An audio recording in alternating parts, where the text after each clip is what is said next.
I am not a victim anymore. I won't be silent. I have a voice, I have a choice, I'll stand. I'm strong, I'm vibrant. There is no one, no thing, no place with power over me. I am not a victim anymore, for I am free. I guess you experience something that a lot of wahine experience, that even to this day get swept under the carpet, have excuses made for, and it's something that is really prominent in Aotearoa, and that's domestic abuse. Mm-hmm. What happened? Yeah. Phew.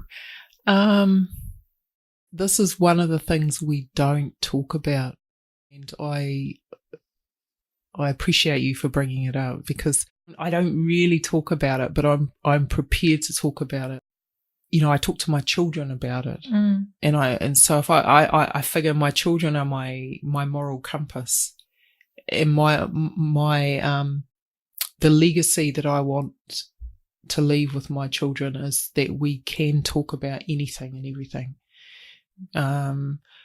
Domestic violence is such a multi-dimensional reality, and when you're in it, you don't often realize you're in it, or you don't. It's the not being able to put voice to it, because you're not really sure. And especially when it comes to psychological abuse, emotional abuse,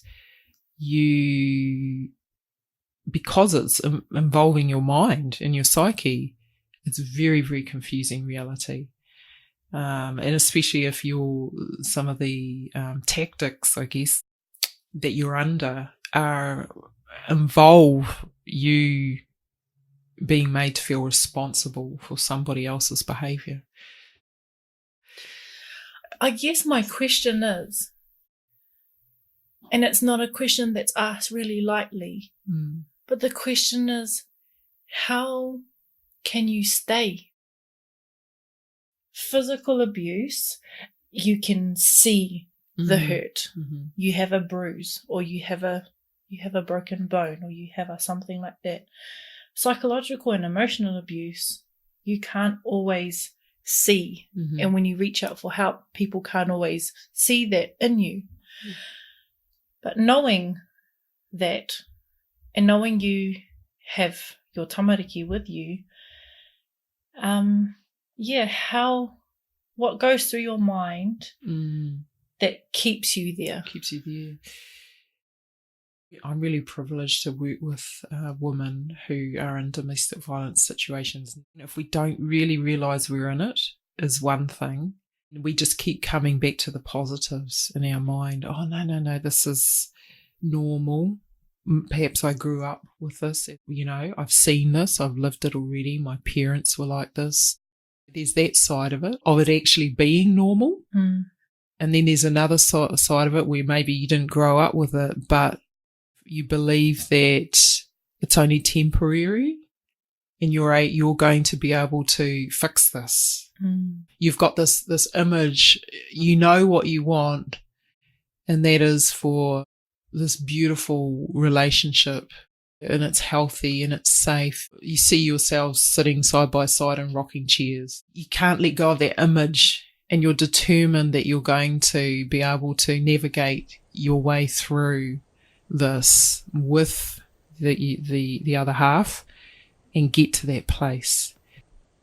My mother and father, fortunately, there was no domestic violence in our upbringing, but I know for my father, his parents, there was, and Nana just put up with it, you know, and that's just how it was, you know. It's your lot. It's your bed, you lie on it, you know, he's your tāne, he's the father of your children, you just stick it out and stick it out and stick it out.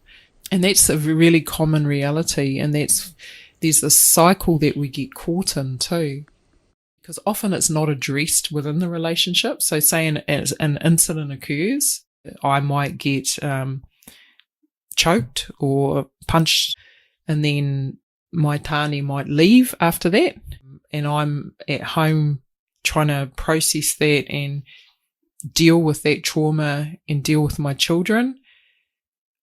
And then the next day he just walks back in as if nothing's happened. And then there's this moment where you're like, well, how do I even begin to address what just happened when it could happen again if I do that? So there is this cycle of fear that you sort of live under, which is very real, very real.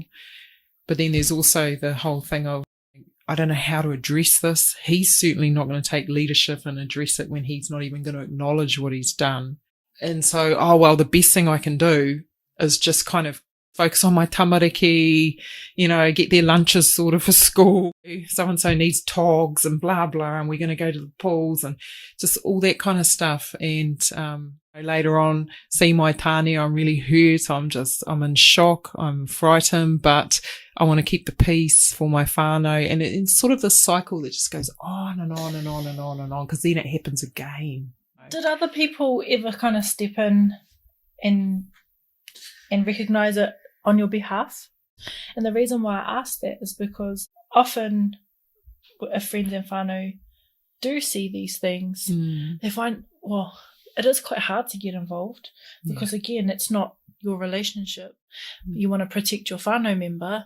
And there's that fine line of, telling them that their tāne is wrong or their tāne is this or their wahine, it's not just tāne, but that their partner is doing these things, and there's this fine line where you could just push that person more towards them rather than convince them to seek some support. Absolutely. I think, definitely people try to intervene in different ways. I have friends who try to intervene, and I've had whānau try and intervene, and pretty much every time I turned them away. I found a way to turn them away, and mainly because, again, I was holding on to this thing of one thing is it could make it worse, and I didn't want that. I didn't want it to be worse. And then the other thing is, no, I this is my shit. I have to fix this myself, I mean, to be honest, even talking about it now, there's risk. That's the reality of domestic violence. There's always risk, but I'm not afraid of that risk anymore. Even after the relationship, there's risk. There was risk afterwards, in that I lost my children. And this is the reality. And because I had always been told that I was going to lose my children by my tāne. There were threats around that. And so when you're getting threatened like that, you sort of, you tread quite cautiously. And then sure enough, it happens. Well, of course it was going to happen. He told me he was going to do that. And then he did that. So it doesn't just stop when you find the courage and the strength and the means to actually end the relationship and leave. It's not over. It's far from being over. We see it and we know that that's the reality. These women are going to leave these relationships. Life is not necessarily going to get easier. It's more like get your belt on. But the wonderful thing is that you've got your freedom, You've got your freedom. It's going to get really rocky. You're going to get all sorts of things are going to happen. He's probably going to escalate his behaviour. He's going to try all sorts of other things because he can no longer get at you behind closed doors. So be prepared and be ready that you're going to get knocked around in other ways, new ways that you never even imagined, through your children, through your family, through your community. All sorts of things can happen. But you've got your freedom, and you're going to get stronger and stronger and stronger and stronger. And so that's the message, really, for women or for anyone who's in that situation. I would love for you to end us on one of your poems. Oh, kia ora. Ka pai. So this one's called Freedom. I am not a victim anymore. I won't be silent.